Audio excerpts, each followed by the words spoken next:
कहीं देखा है ऐसा सेटअप पहले भी? Yes, sir. Yes. Where? Discovery of proton. Discovery of electron. For cathode rays experiment, anode rays experiment during discovery of subatomic particles. Yeah. Now the setup is similar, but the conditions are different. The pressure is normal. वहाँ पे बहुत कम pressure था, vacuum बनता है, यहाँ पे नहीं.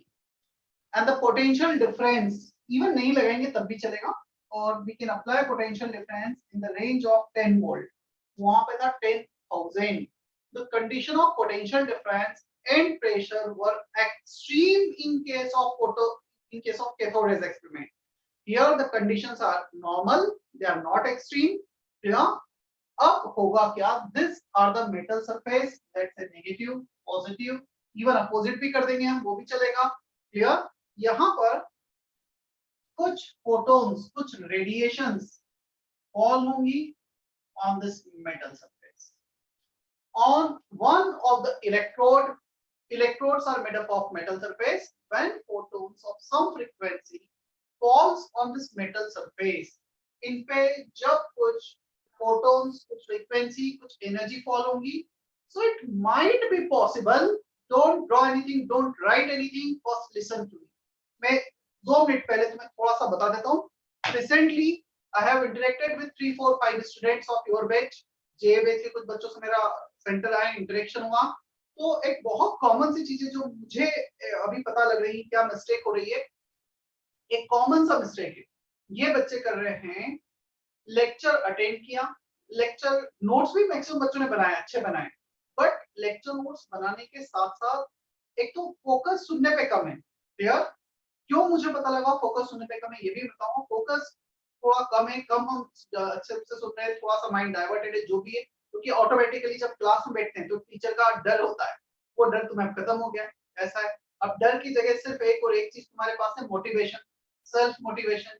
यदि सेल्फ मोटिवेशन नहीं है आईआईटी करने का तो तब तो कुछ नहीं किया जा सकता. सेकंड फैक्टर, सेकंड ये, after lectures, after attending lectures, you have done with 60% of things. 40% जो लेक्चर में हुआ है उसको कवर करने के लिए you have to revise your lecture notes. तुम्हें लेक्चर नोट्स प्रॉपर्ली रिवाइज करना है, और तीनों सब्जेक्ट के. हो सकता है एक नोट्स को रिवाइज करने में तुम्हें कभी किसी दिन 30, 40, 45 मिनट्स भी लग जाए. लगने दो, there is not the waste of time. तो तुमने 1 और 15 मिनट्स अटेंड किया है, उसमें तुम श्योर हो गए हो. क्लियर? रिवीजन कैसा? ऐसा रिवीजन नहीं कि ये बुक है लेक्चर नोट से सामने, हाँ चलो ऐसा पढ़ाया था ये, हाँ ये आ गया ध्यान में, मतलब पेज पलट रहे. ऐसा करना है हमेशा. एक रफ पेज, रफ नोटबुक रखो, साथ में पेन रखो. If you are studying something, चलो तुमने पढ़ा Planck's quantum theory equal to h nu equal to h value, वो फॉर्मूला लिखो खुद से. h का वैल्यू तुमने पढ़ा, h का खुद से वैल्यू लिख के देखो. जब तक हम खुद से नहीं लिखते ना, कॉन्फिडेंस नहीं आता और याद नहीं रहती. So if you are revising from your lecture notes, pen चलता रहना चाहिए रफ पेज पर. खुद से लिख के देखते रहो. पूरा थ्योरी पढ़ लिया, चलो 3-4 फॉर्मूले पढ़ लिए अच्छे से, अब पेज को पलटा दिया और अब खुद से लिख रहे हो 3-4. ये होता है लेक्चर नोट्स पढ़ने का तरीका, ताकि समझने के साथ साथ if something is there to memorise, to learn, to remember, तो वो हम उस पे भी श्योर हो जाए, ताकि जब क्वेश्चन आएगा तब हम उसे समझ पाए, कर पाए. क्लियर? केमिस्ट्री में स्पेसिफिकली बहुत ज्यादा जरूरी है लेक्चर नोट्स. वैसे सभी में जरूरी है, बट केमिस्ट्री में शायद लेक्चर नोट्स पे ही ज्यादा टाइम जाएगा. ऑर्गेनिक इनऑर्गेनिक तो पूरा ही थ्योरी है, उसमें तो न्यूमेरिकल्स ही नहीं. क्यों? 50-60% काम तुम्हारा यहाँ पे खत्म होता है. फिर तुम्हें जाना है होमवर्क पर. अब होमवर्क कैसे करना है? बहुत सारे बच्चे होमवर्क पे डायरेक्ट भी जा रहे हैं. क्लियर? स्किप कर रहे हैं लेक्चर नोट्स को पढ़ना है, अच्छे से नहीं पढ़ रहे. This is not the right way. यदि तुम चले भी जाओगे ना, हो सकता है तुम 4 में से 2 क्वेश्चन कर लो, 2 डाउट में पूछ लो, बट वो कॉन्सेप्ट तुम्हें ग्रिप ही नहीं आएगी कभी. नए 4 क्वेश्चन आ गए तो फिर से वही इशू हो जाएगा, 2 बने 2 नहीं बने. क्लियर? तो जब तक लेक्चर नोट्स हमें अच्छे से स्ट्रांग नहीं होंगे, मतलब लेक्चर नोट्स ऐसा होना है रात को 3 बजे उठा के पूछ लिया किसी ने क्वेश्चन नोट्स से, तुमसे बनना चाहिए. और मेरे पास जो बच्चे मिलने आए, तुम्हें जबकि बोल रखा है जब भी तुम सेंटर आ रहे हो, मिलने आ रहे हो, अपने लेक्चर नोट्स कैरी करो, और उसमें से मैं क्वेश्चन पूछूंगा भी तुमसे. वो सिर्फ तुम्हें ये रियलाइज करने के लिए तुम कुछ गलत तो नहीं कर रहे हो, कुछ गलत तरीके से तो नहीं पढ़ रहे हो, या पढ़ ही नहीं रहे हो, जो भी है. तो थोड़ा सा ध्यान रखो. इसके बाद क्वेश्चन जब हम कर रहे हैं, मैंने डाउट्स में जैसे लास्ट चैप्टर था, फर्स्ट चैप्टर था आईटीसी, सारे क्वेश्चन ऑलमोस्ट बोर्ड पे किए. अभी इसके बहुत ज्यादा होमवर्क दिया नहीं, बट जो भी दिया है क्या करना होता है हमें होमवर्क में। चलो ये B1 क्वेश्चन हमने पढ़ा, हमें फॉर्मूला याद आ गया, अच्छी बात है। नहीं याद आ रहा है, लेक्चर नोट्स के पेज पलटो, सामने रखो जब तुम होमवर्क कर रहे हो, चेक करो वो कॉन्सेप्ट किससे रिलेटेड है, उसे वापस से एक रीडिंग दे दो और फिर वो क्वेश्चन। तो लेक्चर नोट सामने रखने के बाद मैं एक्चुअली बोलूं केमिस्ट्री के 80% क्वेश्चन तुमसे बनेंगे, क्योंकि मैं लेक्चर नोट सामने रखे हुए समझ में आया कि हाँ ये कॉन्सेप्ट यूज करना है। और चीजें एक बार में याद नहीं होती। मैंने जितने भी बच्चे आईआईटी जाते हैं, मैं खुद भी अपना पर्सनल एक्सपीरियंस बताऊंगा, मुझे भी कोई चीज ऐसा नहीं हुआ होगा कि 3 से 4 बार मिनिमम रिवाइज की, और इनऑर्गेनिक को तो 8-8 10-10 बार रिवाइज किया होगा तब जाके याद है। और मैंने भी अपने टीचर से काफी बार बोला, सर याद करते हैं 2 महीने बाद पता लगता है कि सब भूल गए, सब भूल रहे।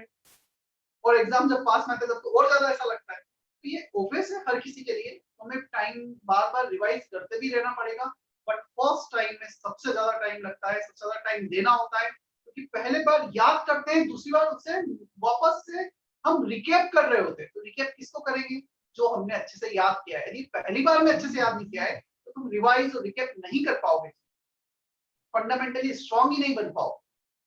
तो थोड़ा सा स्मार्टली वर्क करें, क्या सही तरीका है काम करने का उस पर फोकस करें। Is that okay? Bhumika, Chetan, Isha, Gayatri, Harsh? Yes sir. Yes sir. चलो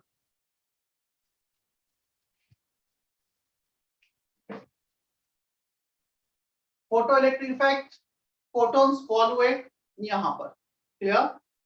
अब समझना, ये एक न्यूक्लियस, इलेक्ट्रॉन, यहां पर ये फोटोन फॉल हो रहा है जिसका एनर्जी h न्यू। ये इलेक्ट्रॉन क्यों एटम के अंदर है? क्योंकि it is attracted towards the nucleus, there is some force of attraction between electron and nucleus. Let's say this is the electron, clear? This is atom nucleus. ये electron इससे इसलिए attach है क्योंकि इनमें कुछ फोर्स ऑफ अट्रैक्शन है। मैं energy supply करूंगा थोड़ी, तो इलेक्ट्रॉन बाहर नहीं आएगा। But if I am supplying lot of energy which is able to overcome its force of attraction, जो इसके force of attraction को overcome कर ले, तो ये इलेक्ट्रॉन एटम से बाहर चला जाएगा। Here, if you are supplying energy which is more than force of attraction between electron and nucleus, then it will come out of the metal surface, come out of the atom. Such kind of energy is called ionization energy. उतना energy जो एक atom को ionise करने में helpful है। Do you get it? Yes sir. Sir तो ionization potential क्या होता है? कहाँ पढ़ा तुमने वो? नहीं, बस रिलेटेड लगा इसलिए पूछा। तो वो पढ़ेंगे हम आगे, इसलिए मैंने इसलिए पूछा कि तुमने कहीं पढ़ा हो तो मैं उसको रिलेट करके बताऊं। हमारे सिलेबस में है, आगे आएगा। ये इलेक्ट्रॉन यहाँ से इजेक्ट हुआ, क्यों इजेक्ट हुआ? क्योंकि हमने इतना एनर्जी सप्लाई कर दिया होगा कि ये इसे बाहर लाने में हेल्प कर रहा है। Definitely all the photons, all the energy will not take this electron out of the atom. मैं एनर्जी सप्लाई कर रहा हूँ, ये इलेक्ट्रॉन एटम से बाहर नहीं आ रहा है, बहुत ज्यादा सप्लाई की, फिर तब वो जाके बाहर आएगा। Is that okay? Yes sir. इस इलेक्ट्रॉन को क्या कहा जाएगा? क्या लिखा है बोर्ड पर? Photo electron. Photo electron. क्या ये फोटो इलेक्ट्रॉन यहाँ से यहाँ जाएगा, सर्किट कंप्लीट करेगा? Yes sir. यस। तो करंट सर्किट में आ गया है, इसके कारण फिर जो करंट सर्किट में आ गया, इस करंट को क्या बोलेंगे? Photo electric current. Photo electric. Photons के कारण जो इलेक्ट्रॉन इजेक्ट हुआ, photo electron, current in the circuit due to photoelectron is called photoelectric current, and the whole observation is called photo electric effect. Photoelectric effect. Photoelectric effect. Photoelectric effect, photon के कारण electricity जो generate हुई है, वो effect को photoelectric effect कहते हैं, right? Yes sir. Yes sir. अब डायग्राम कॉपी कर लो जल्दी से।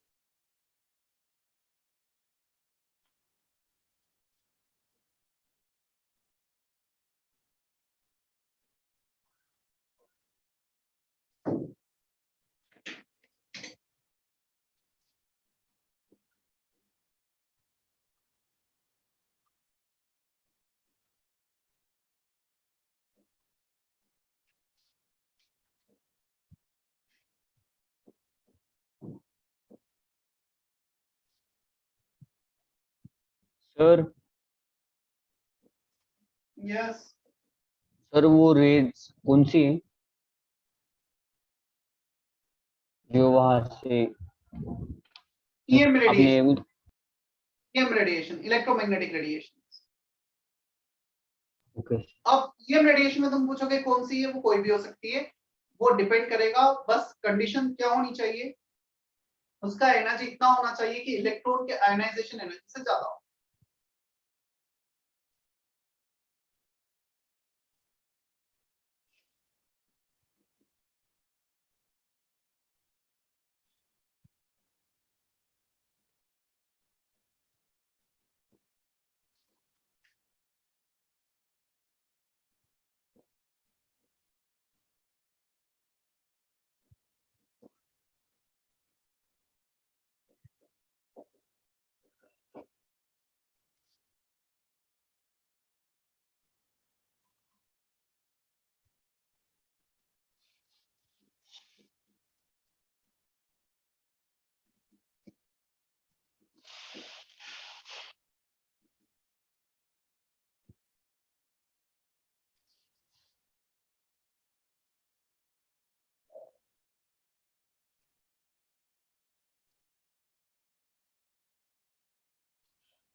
Thirty three students are attending lecture. मुझे बताओ ये 33 स्टूडेंट्स आ रहे हैं इसी बैच के ना?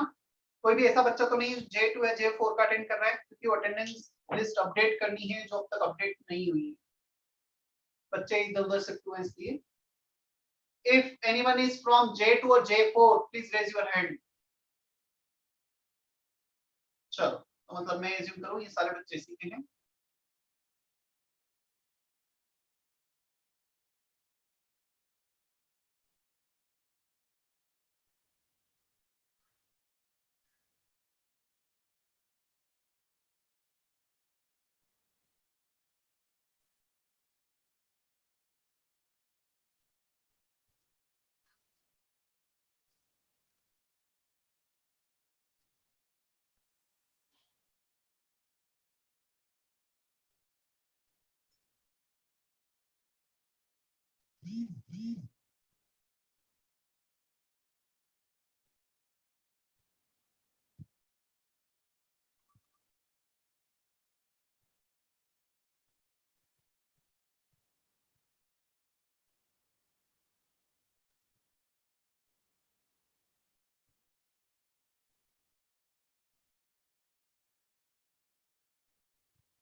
कॉपी कर लिया है?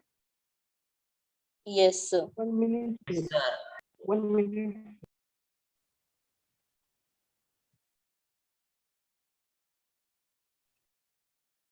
I have missed one question from Sanika. सब थियोरी याद हो जाता है बट क्वेश्चन में प्रॉब्लम होता है। तो क्वेश्चन में प्रॉब्लम होता है जैसा मैंने बताया, लेक्चर नोट सामने रखो और फिर ट्राई करो, फिर भी नहीं आता है टीचर से पूछो ड्यूरिंग डाउट डिस्कशन।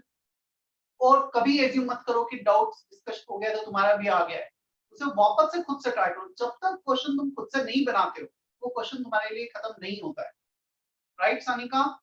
तो धीरे धीरे धीरे धीरे जब तुम करते जाओगे प्रैक्टिस, चीजें बढ़ मतलब जो भी तुम्हारा हो सकता है 25% क्वेश्चन बन रहे हो, फिर 40% बनेंगे, फिर 60% बनेंगे, धीरे धीरे वो परसेंटेज बढ़ता चला जाएगा। Okay, sir.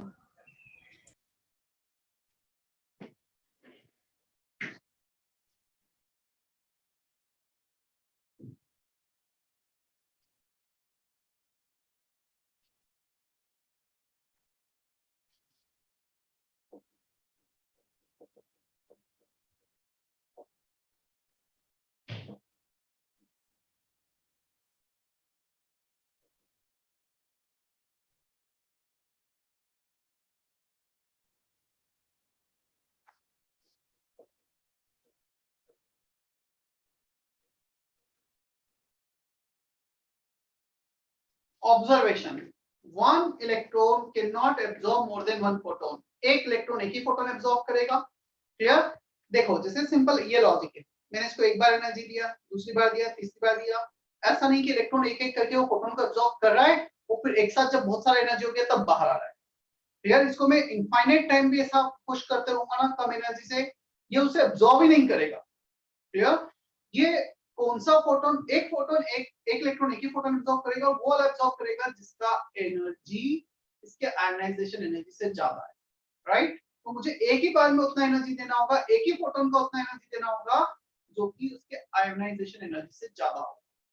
Is that okay? Sir photon means photon वो पढ़ा है प्लैंक्स क्वांटम थ्योरी, यस तो फिर क्यों पूछ रहे हो फोटोन मींस?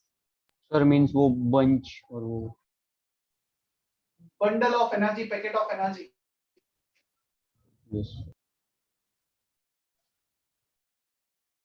एक फोटोन ना दो इलेक्ट्रॉन के पास जाएगा और ना ही एक इलेक्ट्रॉन दो फोटोन एब्सॉर्ब करेगा।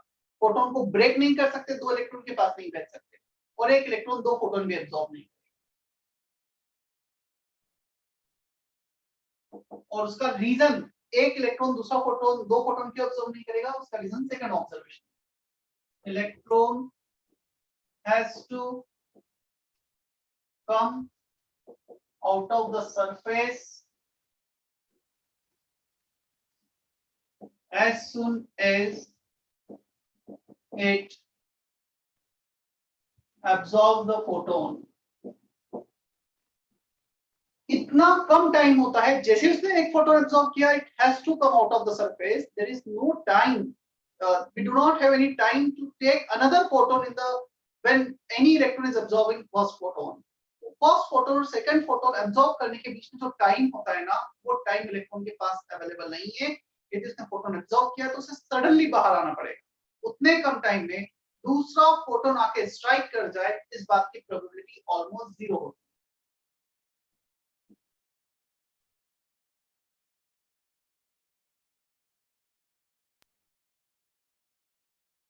सर वो फर्स्ट सेंटेंस में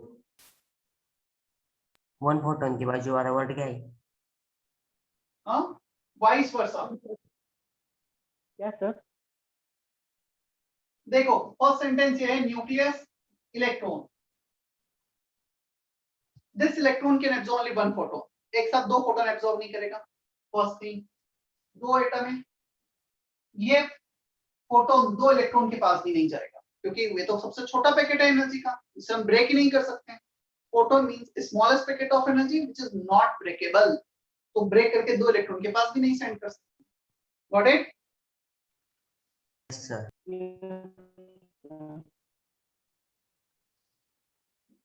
सर फर्स्ट पॉइंट का लास्ट वर्ड क्या है? नहीं आ जाएगी, फिर से बोलो। Vice versa.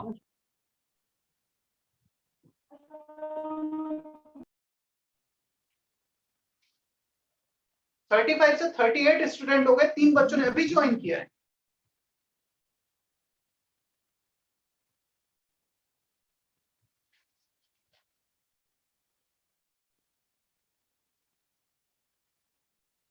अदिति कुलकर्णी, तुम J3 में ही हो ना?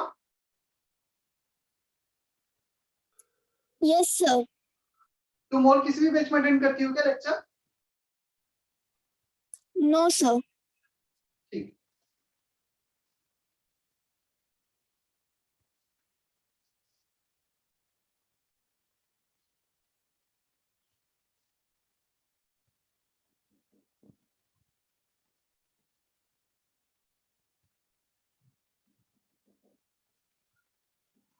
Sir, what is first word of third point? Threshold, ये ना? Yes, sir. Thresh, Sir, what is TH, the threshold? HOLD, threshold energy, binding energy,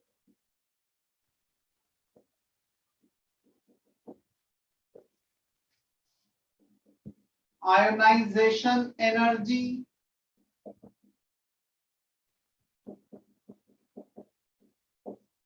work function, all are similar. ये चारों same है, similar है। और क्या होंगी ये? ई नॉट,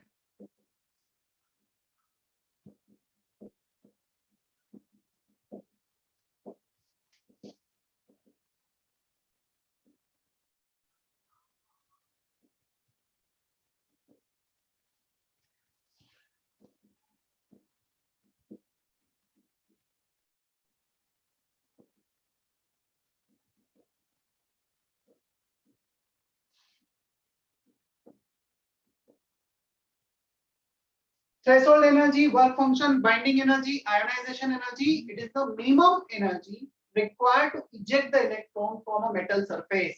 इस metal surface में से minimum कितना energy लगेगा इलेक्ट्रॉन को eject करने में, right?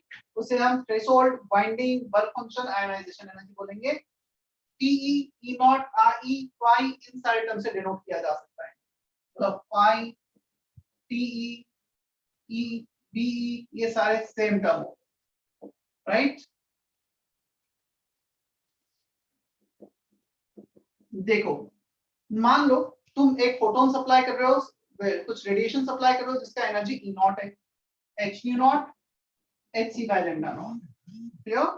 थ्रेशोल्ड एनर्जी क्या लगता है, न्यू नॉट को क्या बोलेंगे? यदि ये थ्रेशोल्ड एनर्जी तो ये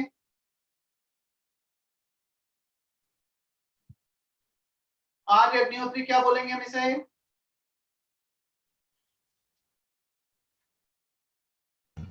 Yes, sir. यदि ई नॉट थ्रेशोल्ड एनर्जी है तो न्यू नॉट क्या होगा?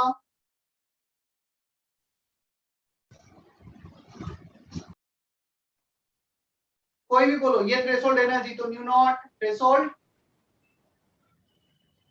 H mu, threshold frequency, lambda naught, wavelength, wavelength, कौन सा? Threshold wavelength. Good. So mu naught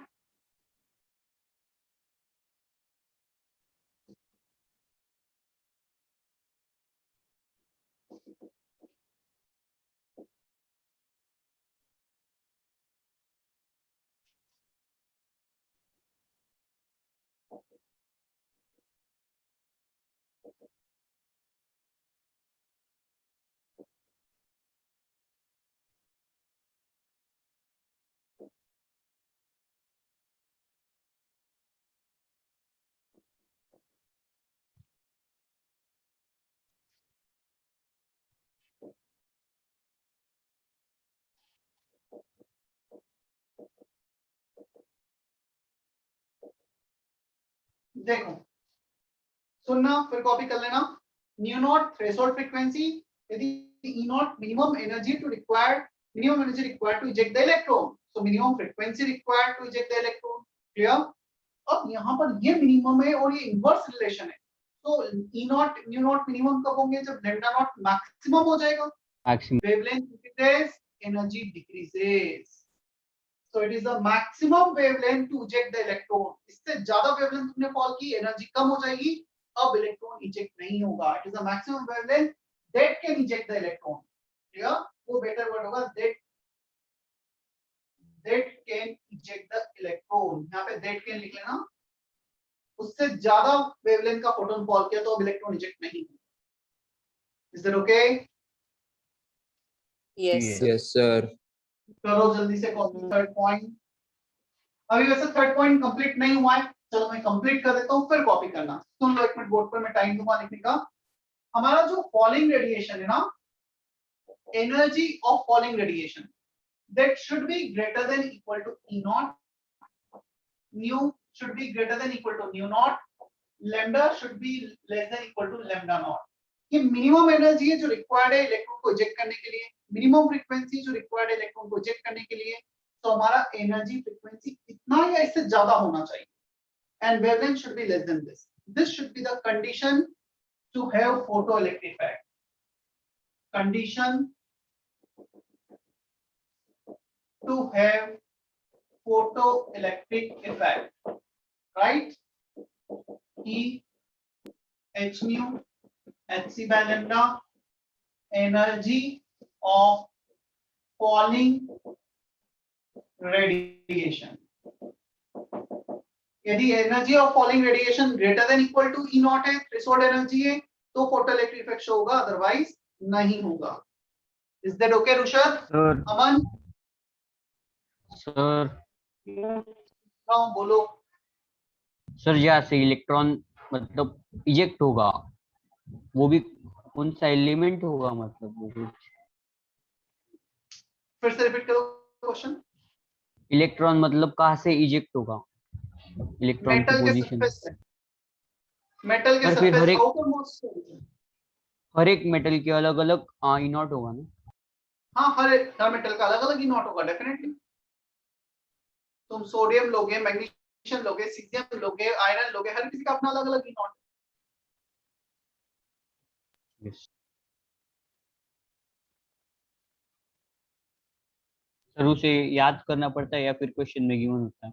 देखते हैं, क्वेश्चन भी देखेंगे हम. अभी के लिए तो तुम लिखो पहले पढ़ के, उतना करो फटाफट, फिर मैं बताऊंगा कुछ क्वेश्चन. रुशद का क्वेश्चन है, sir we are using metal here, is this phenomena do not work with non metal?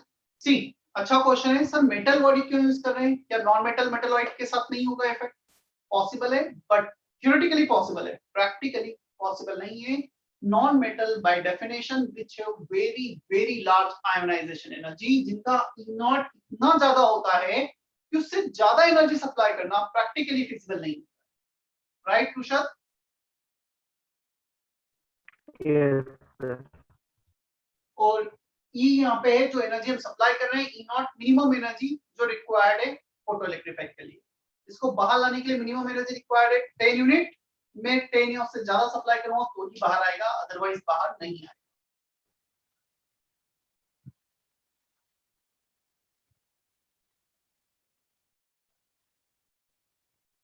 Energy of falling radiation, energy of supplied radiation, कुछ भी लिख सकते हो.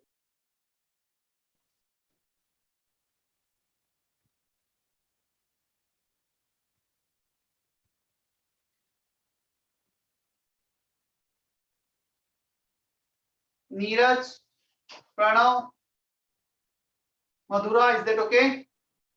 Yes, Yes, sir. sir. Yes, sir. Yes, sir.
हो गया copy?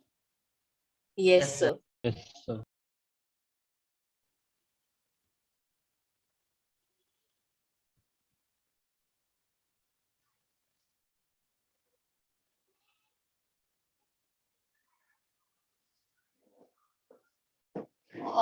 देखो, energy and wavelength they are inversely proportional to each other. हम बोले एनर्जी ई नॉट से ज्यादा होना।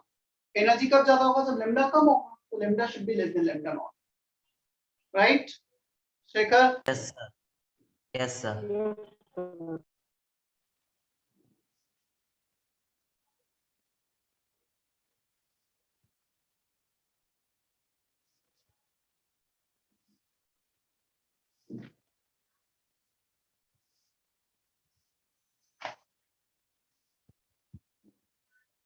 Fourth observation, we have only one mathematical relation in this heading।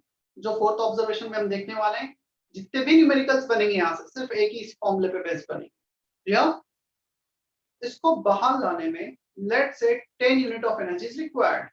if I am supplying 15 unit of energy, तो क्या लगता है ये बाहर आएगा या नहीं आएगा? आएगा। आएगा। 15 में से मैंने सप्लाई की, 10 से बाहर आने में यूज आ गई, बची 5 यूनिट एनर्जी कहाँ चले जाएगी? वेस्ट। इसको एग्जैक्टली 10 यूनिट दिया, ये जस्ट बाहर आ गया। 15 दिया, बाहर आया, तो बचा हुआ एनर्जी इसमें कहाँ चला गया? क्या वो मूव कर रहा है? क्या उसमें काइनेटिक एनर्जी आ गई है? Yes, sir. स्पीड बढ़ गया। Supplied energy is used to take electron out of the surface and remaining part of it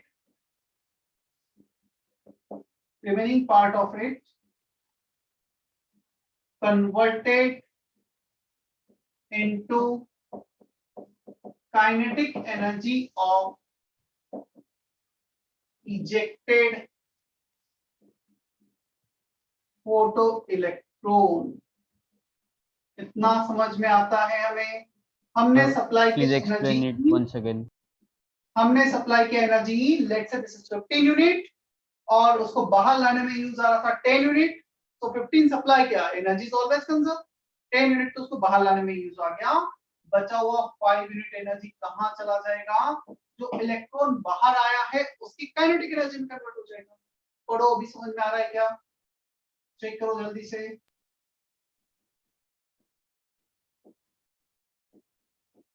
sir पर वो इलेक्ट्रॉन तो मतलब 10 यूनिट एनर्जी प्रोवाइड करने के बाद बाहर आ जाएगा, फिर से बोलो, मुझे नहीं समझ में आया क्या बोल रहे हो। सर जो इलेक्ट्रॉन में हम अगर रिक्वायर्ड एनर्जी प्रोवाइड करेंगे तो वो बाहर आ जाएगा, तो फिर एक्स्ट्रा एनर्जी उसके साथ कैसे आएगी? देख, फोटोन मेरे पास एक ही है, या तो वो इलेक्ट्रॉन पूरा का पूरा फोटोन एब्जॉर्ब करेगा या पूरा का पूरा एब्जॉर्ब नहीं करेगा। मेरे पास दो ऑप्शन है, राइट? इस इलेक्ट्रॉन ने पूरा का पूरा फोटोन एब्जॉर्ब कर लिया। अब एनर्जी कंजर्व है, उसे बाहर आने में लग रहा है, मैंने सप्लाई किया 100 यूनिट, उसे बाहर आने में लग रहा है 70 यूनिट। सो जो मैंने 100 यूनिट सप्लाई किया है उसका 70 यूनिट उसने यूटिलाइज कर लिया बाहर आने में, बचा हुआ 30 यूनिट यूटिलाइज किया उसके काइनेटिक एनर्जी को बढ़ाने में। मैंने तुम्हें 100 रुपीज दिए और बोला जाकर मार्कर लेके आ जाओ मार्केट से। मार्कर है 25 रुपीज का, तुमने 25 रुपीज मार्कर ले लिए और 75 रुपीज का बर्गर खा लिया, बचा हुआ कहाँ चला गया? बर्गर में, राइट? समझ में है क्या बोलना चाह रहा हूँ? मतलब एनर्जी तो तुम्हें सप्लाई कर ही दिया है, वो तो पूरा एब्जॉर्ब कर ही लिया है, कहाँ यूटिलाइज हो रहा है? कुछ पार्ट उसका, उसको बाहर लाने में बचा हुआ पार्ट काइनेटिक एनर्जी।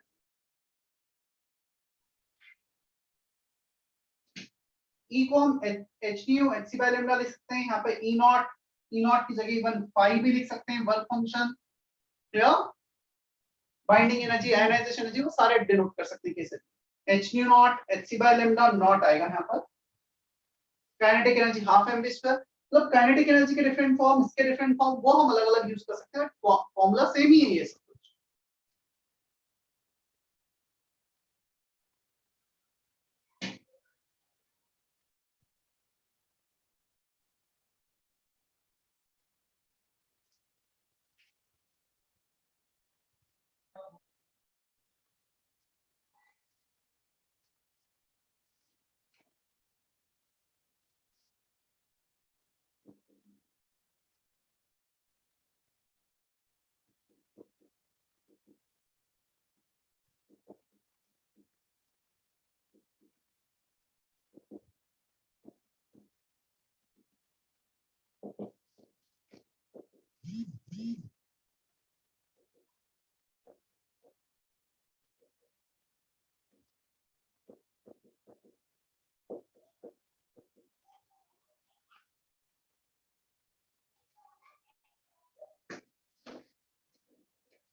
ईशान का क्वेश्चन है व्हाट इज HU, HU कहाँ लिखा है मैंने, H न्यू लिखा है, मुझे नहीं पता चल रहा है। ईशान तुम क्या पूछना चाह रहे हो, अनम्यूट करके पूछो एक बार। सर वो जो आपने लिखा है ना HU, वो ये क्या है? हाँ वो, हाँ तुमने वो लेक्चर अटेंड किया था जिसमें मैंने क्वांटम प्लेन्स क्वांटम थ्योरी पढ़ाया था? ये याद नहीं मुझे अभी। अरे लास्ट लेक्चर मेरा, शायद हाँ। शायद हाँ ना की जगह पेज पलट के देखो अपने लेक्चर नोट्स के। मैं फिर से रिपीट कर रहा हूँ, यदि तुम्हें लास्ट लेक्चर, कोई भी स्टूडेंट लास्ट लेक्चर में जो किया है, यदि तुमने वो अटेंड नहीं किया या वापस नहीं अटेंड किया बिकॉज ऑफ एनी रीजन, वो वीडियो लेक्चर भी नहीं देखा है, तो तुम्हें डेफिनेटली अगले 2-3 लेक्चर समझ में नहीं आने वाले हैं। हम एक लेक्चर मिस करते हैं, पूरा का पूरा चैप्टर खत्म होने लगता है हमारे। तो जो वीडियो रिकॉर्डिंग सिर्फ इसीलिए दी जा रही है because of any reason, specially in online mode, यार कुछ ऐसे रीजन होते हैं, नेटवर्क इशू है, वो हम वीडियो लेक्चर्स को देखें एटलीस्ट नेक्स्ट लेक्चर अटेंड करने के पहले। यदि तुम्हें HU नहीं समझ में आ रहा है तो फिर पूरा कॉन्सेप्ट ही खत्म हो जाएगा तुम्हारे लिए। Energy of one photon, Planck's theory, Planck's constant, frequency, मिला क्या तुम्हें ईशान लेक्चर नोट्स में? क्या sir?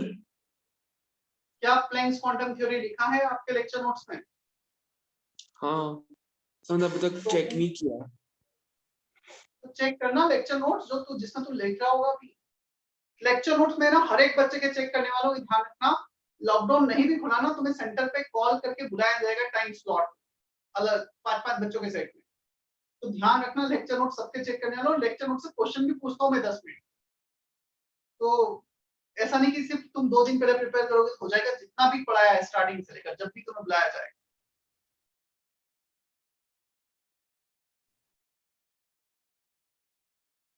E equal to HU, कितने बच्चों को पता है E इक्वल टू HU कहां से आया है?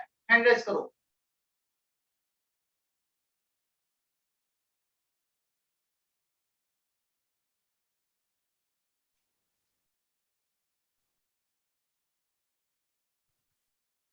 मैं वेट कर रहा हूँ, हैंड रेज करो जल्दी से जिन लोगों को पता है कि इक्वल टू HU कहां से आया है।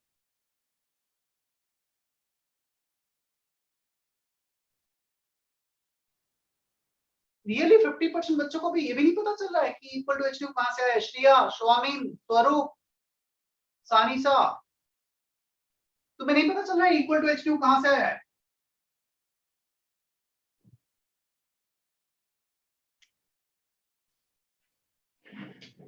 हिमांशु, हर्ष,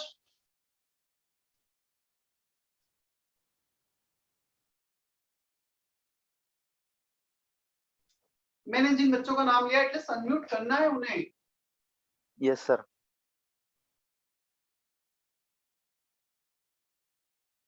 पढ़ो यार, तुम्हें नहीं पता है पूरे सारे एक लेक्चर दूसरे लेक्चर से लिंक होते हैं, एक भी लेक्चर मिस करोगे ना तो आगे की चीजें नहीं समझ में आएंगी। और अगेन मैं फिर से बोल रहा हूँ, पता है जब हम 10th से 11th में आते हैं ऑलरेडी साइंस हेवी होता है। 11th के कंपैरिजन में 10th तक की फर्स्ट टू 10 कोई भी ऐसा क्लास नहीं जो 11th के कंपैरिजन में कहीं भी आसपास भी हो लेवल में, if you are in science field, PCM और PCB। तो ऑलरेडी काफी टफ होती है 11 की चीजें and we are preparing for JEE, हम और भी उससे टफ लेवल पे जा रहे हैं। तो बिल्कुल मतलब you don't have any option to miss anything, और किसी रीजन से मिस हो रहा है तो उसका वीडियो रिकॉर्डिंग देख लो जल्दी से, जितना जल्दी हो सके नेक्स्ट लेक्चर के पहले, और लेक्चर नोट्स रेगुलरली पढ़ो। नहीं तो सिर्फ और सिर्फ क्लास अटेंड करने से मैं क्या, तुम्हें गॉड भी आके पढ़ाएंगे ना तब भी तुम्हारा सिलेक्शन नहीं होगा। सिलेक्शन छोड़ो, तुम यदि 0% पढ़ रहे हो और कोई भी कितने अच्छा टीचर पढ़ा दे, तुमसे 11-12 भी पास नहीं हो पाए। मतलब सब कुछ तुम 50% हमारा काम है, 50% तुम्हारा काम है आफ्टर लेक्चर्स। थोड़ा सा ध्यान रखो, मतलब पता होना चाहिए सभी बच्चों को। मैं एक्सपेक्ट करता है एक या दो बच्चे छूटेंगे, हम पता चला 50% बच्चे हाथ हैंड रेज नहीं कर रहे, या तो अभी मीटिंग में नहीं है, सुन नहीं रहे, पता नहीं क्या कर रहे हैं। देखो, we are expecting if the situation going in the similar way, we will have offline classes from August onward. ये हमें एक्सपेक्टेड है ऐसा, यदि जो सिचुएशन चल रही है उसी में जाती रही तो कम होते रहे केसेस। तो हम जब ऑफलाइन में आएंगे चीजें बहुत अच्छे से होंगी, बट तब तक के लिए हम इतना मिस आउट ना कर दें कि हम एकदम आउट ऑफ द बॉक्स चले जाएं, मतलब आउट ऑफ द सिस्टम चले जाएं, हमें कुछ पता ही नहीं चल रहा है क्योंकि स्टार्टिंग के लेक्चर मिस हो गए, नहीं समझ में आए, नहीं समझे हमने, नहीं पढ़ाई की। तो करते रहो, मैं ये बिल्कुल नहीं बोल रहा हूँ कि तुम 10-10 घंटे पढ़ो लेक्चर के बाद, बट आफ्टर 4.5 आवर लेक्चर्स, वो भी एवरेज इतने नहीं हो रहे होंगे, एवरेज 3 घंटे के तुम्हारे लेक्चर हो रहे होंगे, यदि कोई भी कम अकाउंट करूंगा 3 घंटे के लेक्चर के बाद हम 3 से 4 घंटे तो पढ़ सकते हैं। तो उतना करते रहो, नहीं तो हम एकदम से सिर्फ और सिर्फ एक क्लास ज्वाइन करने से तुम्हारा सिलेक्शन होगा ऐसा बिल्कुल भी नहीं।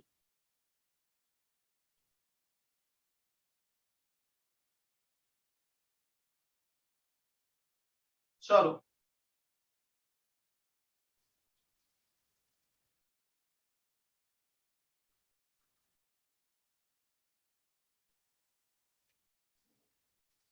मतलब तुम्हें फोटोइलेक्ट्रिक इफेक्ट पढ़ाने के पहले वो इसलिए ही पढ़ाया जाता है प्लैंक्स क्वांटम थ्योरी, इसको समझने के लिए जरूरी है।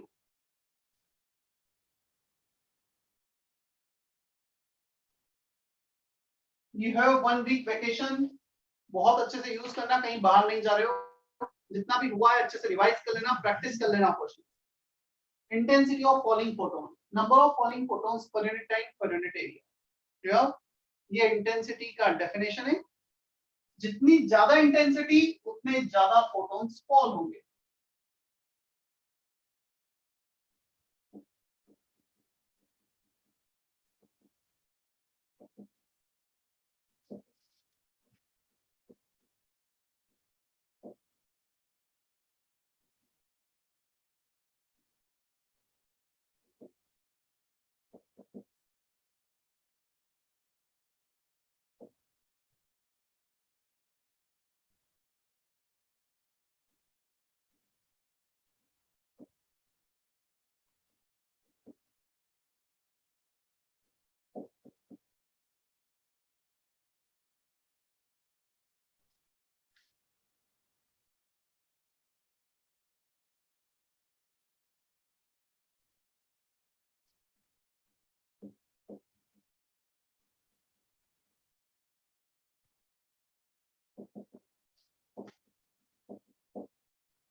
देखो सुन लेना फिर कॉपी करना। On increasing intensity, if you increase the intensity, that means you are increasing the number of falling photons. पहले 5 photons fall हो रहे थे, now 10 photons will fall on the surface. 10 photon can eject 10 electron from the surface. 5 से 5 कर पा रहे थे, 10 अब कितने करेंगे, 10 इलेक्ट्रॉन को इजेक्ट करेंगे। जितने ज्यादा इलेक्ट्रॉन इजेक्ट होंगे उतना ज्यादा इलेक्ट्रिक करंट सर्किट में आएगा। So on increasing intensity, number of ejected electron increases, hence photoelectric current increases. Clear? पता है जब तुम इंटेंसिटी इंक्रीज कर रहे हो, number of falling photon increase कर रहे हो, हमने कहीं भी नहीं बोला है कि हम एक फोटोन का एनर्जी बढ़ा रहे हैं। हम तो सेम एनर्जी के ज्यादा फोटोन फॉल कर रहे हैं। Kinetic energy depends on what? Kinetic energy is hq minus h naught, ये तो कांस्टेंट है h naught। क्लियर? तो तुमने फ्रीक्वेंसी इंक्रीज किया है क्या? हमने यहाँ पे कहीं भी नहीं लिखा है कि फ्रीक्वेंसी चेंज किया है, तो काइनेटिक एनर्जी में कोई चेंज नहीं आएगा। पहले 15 यूनिट के यदि 5 फोटॉन्स फॉल हो रहे थे या 15 यूनिट के 10 फोटॉन्स फॉल हो रहे हैं, तो एक इलेक्ट्रॉन का काइनेटिक एनर्जी कितना रहेगा? 15 माइनस 10, लेट्स से ये 10 है, अभी 5, बाद में भी 5, तो काइनेटिक एनर्जी रिमेंस सेम। क्या ये फर्स्ट पॉइंट समझ में आ रहा है सभी को? Yes, sir. Yes, sir.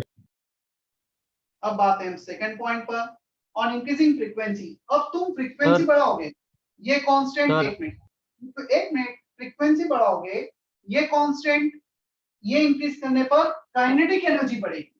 So kinetic energy depends on what? Frequency. Frequency means energy of one photon. जो एक फोटोन फॉल हो रहा था 15 यूनिट का, तुमने उसको 20 यूनिट कर दिया, तो काइनेटिक एनर्जी इंक्रीज होगा। On increasing frequency kinetic energy of ejected electron increases. क्या हमने number of falling photon change किए? क्या नहीं किए। तो जितने इलेक्ट्रॉन इजेक्ट हो रहे थे वो तो अभी भी उतने ही रहेंगे। फोटो इलेक्ट्रिक करंट जो सर्किट में चार्ज मूव कर रहा है वो चेंज नहीं होगा, फोटो इलेक्ट्रिक करंट चेंज नहीं। तो फ्रीक्वेंसी काइनेटिक एनर्जी डिपेंडेंट है, फ्रीक्वेंसी और फोटो इलेक्ट्रिक करंट में आपस में कोई रिलेशन नहीं। इंटेंसिटी और फोटो इलेक्ट्रिक करंट रिलेटेड है, और इंटेंसिटी और काइनेटिक एनर्जी में कोई रिलेशन नहीं। क्लियर? पूछो, क्या पूछ रहे हो? सर मतलब काइनेटिक एनर्जी बढ़ेगी नहीं, पर इलेक्ट्रॉन ज्यादा होगी तो काइनेटिक एनर्जी भी ज्यादा होगी ना, मतलब हर एक इलेक्ट्रॉन की सेम होगी पर उनकी काउंट तो ज्यादा हो जाएगी ना। मैंने जो इक्वेशन लिखा है ना hν equal to hν not, उसमें एक फोटोन के लिए एक इलेक्ट्रॉन के लिए लिया है। याद है total energy of n photon is nhν। क्या मैंने n number of photons picture में लाया हूं क्या वहां पर? Yes, sir. नो। तो हम एक इलेक्ट्रॉन के लिए डिस्कस कर रहे हैं, ठीक है? Yes sir.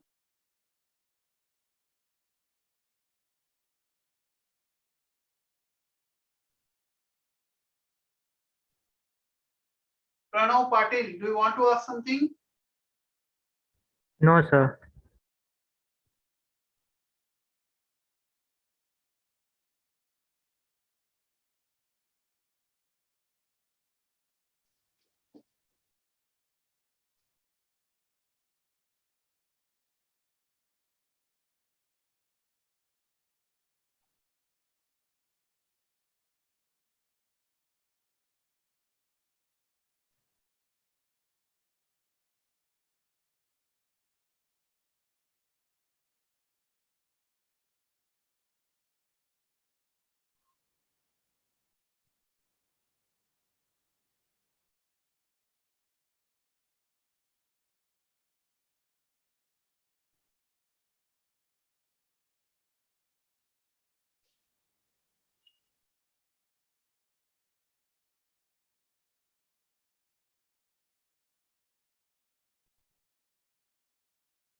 हो गया copy? Yes, sir. Yes Yes, sir. sir.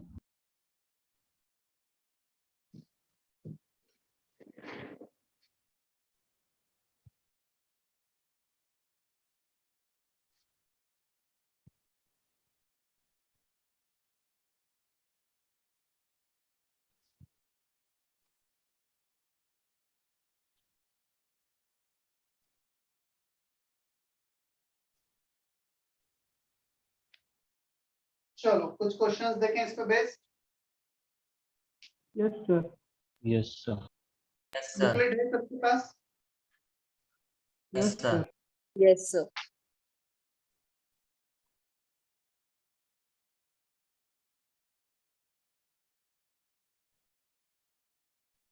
चलो एक आईआईटी का ही क्वेश्चन करते हैं सबसे पहले। तो मैं बोर्ड पे लिख देता हूँ, और वो जेई 2011 का क्वेश्चन है। मैं बोर्ड पे लिख देता हूँ क्वेश्चन।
कुछ मेटल्स दे रखे हैं, उनका वर्क फंक्शन दे रखा है, clear.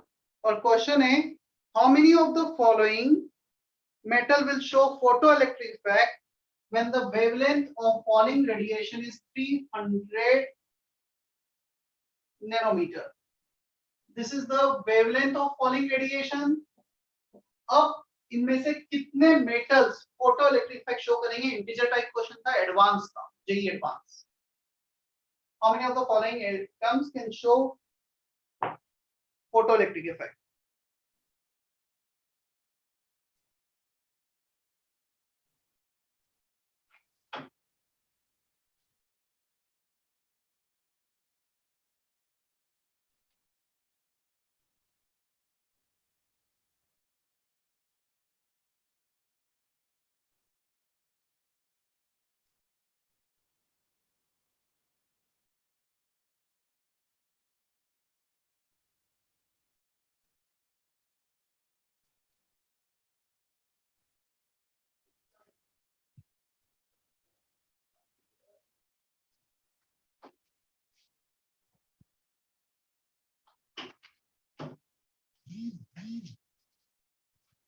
You can report your answer in chat box. Number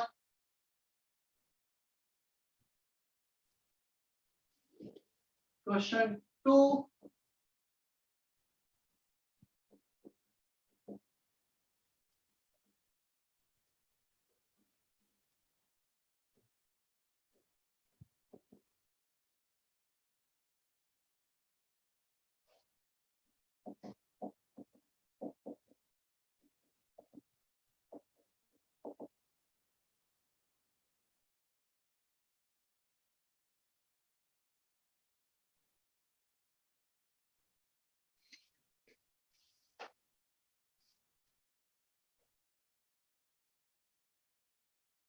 यही तुम्हें कॉन्सेप्ट समझ में आया होगा ना। तो पहले क्वेश्चन का आंसर बहुत कम कैलकुलेशन के बाद, बहुत सिंपल से कैलकुलेशन के बाद, within 30-40 second you can report its answer. Within 30-40 second. Yes, definitely Planck's quantum theory का यूज है। बिना प्लैंक्स क्वांटम थ्योरी के मैं ना फोटोइलेक्ट्रिक इफेक्ट एक्सप्लेन कर सकता हूं, ना तुम समझ पाओगे, ना ही बोर्स मॉडल तुम्हें समझ में आएगा। तो प्लैंक्स क्वांटम थ्योरी वो छोटा सा थ्योरी है, वो तो समझ में आना ही चाहिए। तो जिससे नहीं आया, एक बार वीडियो लेक्चर्स फिर से देख लेना, लास्ट वाला लेक्चर। प्रथमेश आंसर आया? तुषार, प्रथमेश, स्वामीन, उत्कर्ष? Yes sir. आ गया? कितना है आंसर?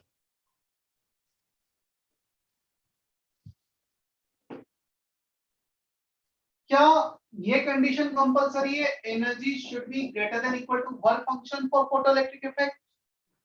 तो falling energy Yes. Work function से होगा, वर्क फंक्शन दे रखा है। क्या वेवलेंथ दिया है तो तुम एनर्जी कैलकुलेट कर सकते हो क्या? Yes, Is there sir. any relation between energy and wavelength? Yes. Yes, क्या है sir. फॉर्मूला बोलो?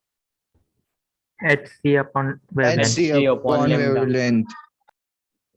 और ये वाला फॉर्मूला भी उससे ही डिराइव हुआ है क्या? Yes, यस इस फॉर्मूले में एनर्जी किस यूनिट में मिलेगा?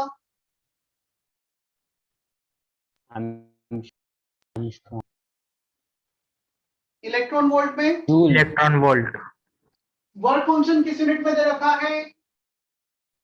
Electron volt Electron volt. तभी तो कंपेयर करेंगे जब सेम यूनिट में, ऐसा थोड़ी इसको जूल में और इसको इलेक्ट्रॉन वोल्ट में कंपेयर करेंगे। तो बेटर है ये इलेक्ट्रॉन वोल्ट में, इसको भी इलेक्ट्रॉन वोल्ट में निकाल लो। तो 12400 अपॉन 300 से 3000 angstrom, 1 nanometre is 10 angstrom, 300 nanometre 3000 angstrom. ये 2 जीरो चले गए, ये यहाँ पे आ गया। तो ये एनर्जी आ रहा है 4.1 electron volt. Is that okay? Yes. क्या 4.1 इससे ज्यादा है क्या 6.3 से? नो नो ये शो नहीं करेगा। हमारा ये वाला एनर्जी 5 से ज्यादा होना चाहिए। ये करेगा क्या शो?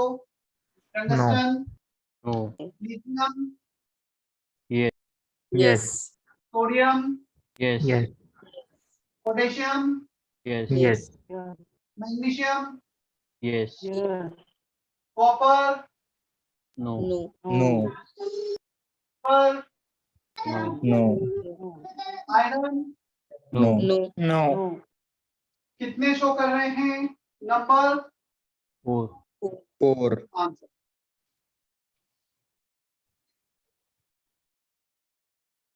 क्लियर? क्या ये फॉर्मूला लास्ट लेक्चर में हमने लिखा था क्या, लेक्चर नोट्स में, Planck's Yes, sir. Quantum theory में? Yes, sir. Yes, sir. Ishaan last lecture में लिखा गया था। Sir yes Nachiket. अगर हम इक्वेशन में जो एनर्जी वो जूल में दी होती तो फिर हम जूल वाला फॉर्मूला यूज कर लेते हैं। एच सी वैलेंट, एच को ऐसा यूनिट में, सी को ऐसा यूनिट पर, वैलेंट को ऐसा यूनिट में ले लेते हैं, राइट? यस चलो एक काम करो, तुम काइनेटिक एनर्जी इसमें जूल्स में निकाल के बताओ ताकि तुम्हें एनर्जी कन्वर्जन समझ में आए। क्या इलेक्ट्रॉन वोल्ट और जूल कन्वर्जन लिखा है हमने लेक्चर नोट्स में? Yes. पेज पलट के Yes, देखना, sir. मिलेगा तुम्हें कहीं ना कहीं। यस आंसर कैलकुलेट करो सेकंड क्वेश्चन का। एक ही मैथमेटिकल रिलेशन है हमारे पास फोटोइलेक्ट्रिक इफेक्ट में काइनेटिक एनर्जी को जो रिलेट करता है।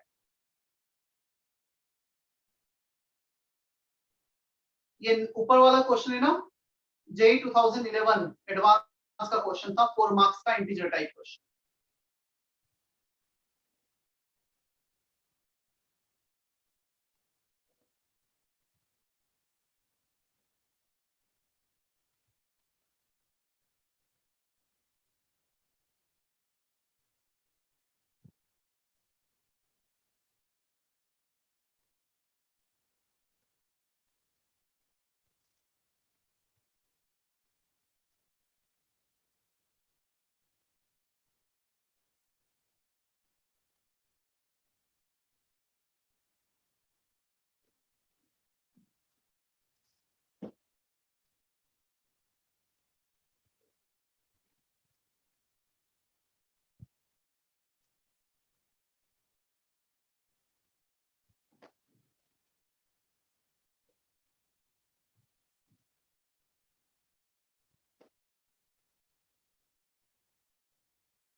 Four 4.96 into 10 raised to power minus 19 joule. Check करते हैं।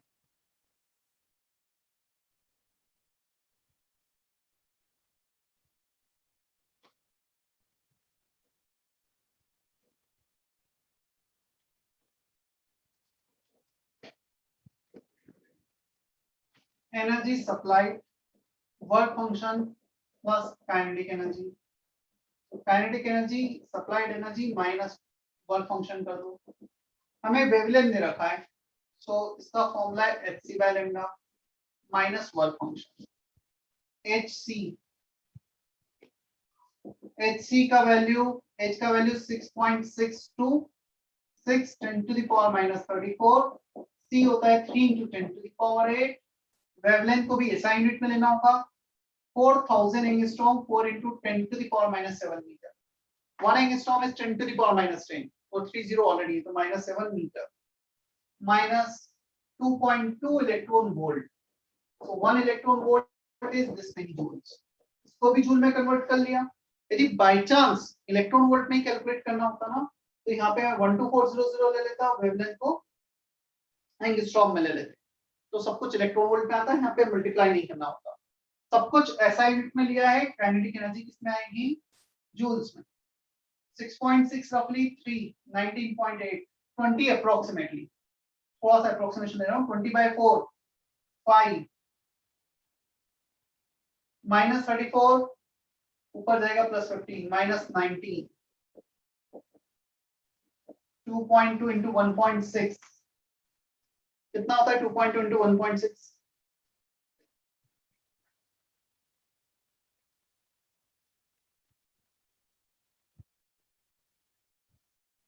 3.52।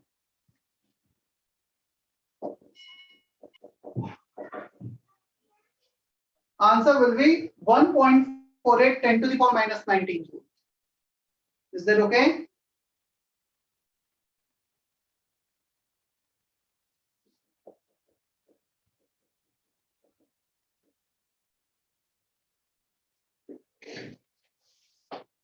भूमिका सर आपको समझ में आया इतना?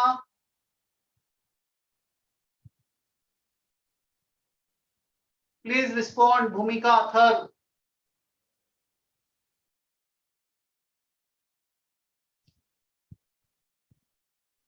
ऐसा मत करो यार, रिस्पॉन्ड करो एटलीस्ट।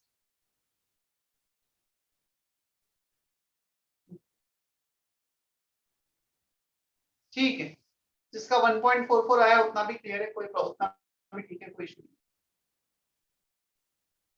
शेखर का मैसेज है ये 12400 कैसे आया, equal to hc by lambda में यदि hc को 12400 लेते हैं, वेवलेंथ को एंगस्ट्रॉम में लेते हैं, तो एनर्जी इलेक्ट्रॉन वोल्ट में आता है। hc का वैल्यू इलेक्ट्रॉन वोल्ट में कैलकुलेट करने के लिए ये लेक्चर नोट्स में लिखा है। कैसे डिराइव हुआ वो काम का नहीं है, वैल्यू होता है ये ध्यान रखना है। डिराइव भी कर सकते हो, तो बड़ी बात नहीं है, बट ठीक है, हमें वैल्यू याद रखना है। सर HC को जब हम 12400 लेते तभी जो ये वेवलेंथ वो हमें एंगस्ट्रॉम में लेनी पड़ती है ना? यस, तभी एनर्जी इलेक्ट्रॉन वोल्ट में होगा। इसका इलेक्ट्रॉन वोल्ट, इसका एंगस्ट्रॉम, hc का वैल्यू है, तीनों कंपलसरी साथ में। और Okay. सर जब भी जूल में निकालनी होती तो अब हम वेवलेंथ को मीटर जूल मतलब ऐसा ही याद है, हमने वेव कैरेक्टरिस्टिक्स में इसलिए सारे वो यूनिट्स लिखे थे और हर किसी का ऐसा यूनिट भी हमने मेंशन किया था। कुछ होमवर्क था क्या तुम्हारा पहले? Yes sir. क्या था?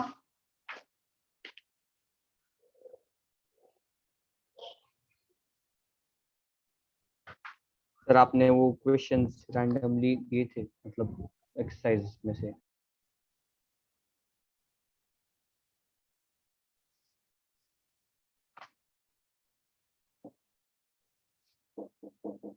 Homework exercise 1 up to section B part 1 and part 2, exercise 2 part 1।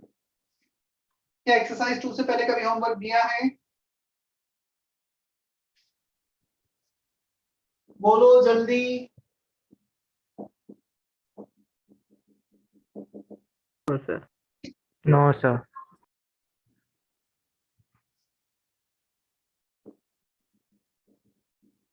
बहुत ये बोलेंगे ये इजी फंडामेंटल क्वेश्चंस हैं। एक्सरसाइज 1 एक्सरसाइज 2 एडवांस लेवल पर। मैंने बहुत ज्यादा क्वेश्चन प्रैक्टिस नहीं करा है क्लास में, थोड़ा सा प्रॉब्लम आ सकता है, बट स्टिल अटेम्प्ट तो करना ही है एक बार तुमने। मतलब जैसे मैं 10-15 क्वेश्चन दूंगा तो शायद 15 में से तुमसे 2, 3, 4 ही बने, बट अपने इनसे ट्राई करना है एक बार। और इस माइंडसेट से नहीं, सर ने तो बोला है बनेंगे नहीं तो चलो बनेंगे ही, मतलब कोशिश हमारे एंड से पूरी रहनी चाहिए।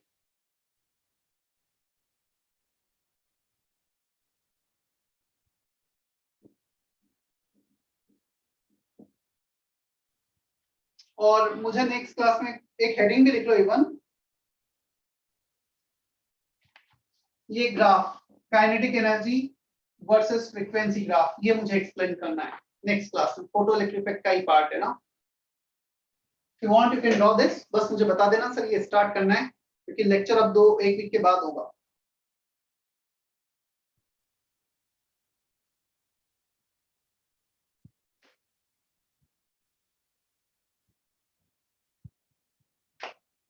ठीक है, चलो इतना ही होमवर्क है।